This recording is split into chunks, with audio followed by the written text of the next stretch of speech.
আজ বিকাল বিকাল আমি আর বোন আমার একটা বন্ধুর কলেজে চলে গেছিলাম। ও আমাদের ফেস্টে ইনভাইট করেছে। আর তোমরা দেখতেই পাচ্ছ এখানে সিগ্নজিৎ ভৌমিক এসছে। আর সিগ্নজিৎ ভৌমিকের পারফরমেন্স আমার খুব ভালো লাগে, খুব ভালো জমায়। তা আমরা মকটেল নিয়ে ওয়েট করছিলাম কখন কনসার্টটা শুরু হবে। ফার্স্টে র্যামওয়াকটা স্টার্ট হলো।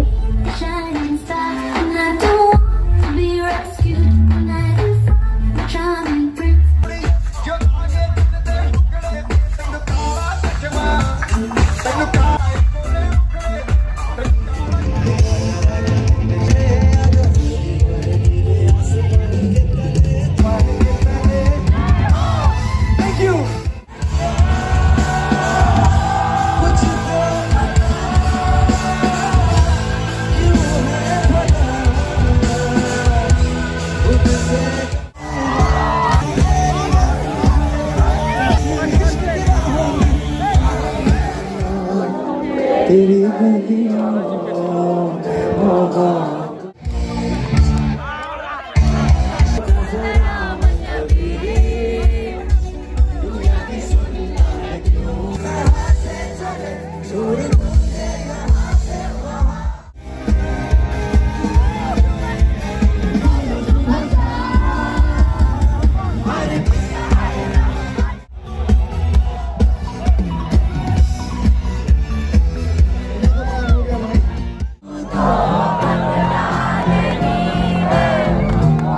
समझना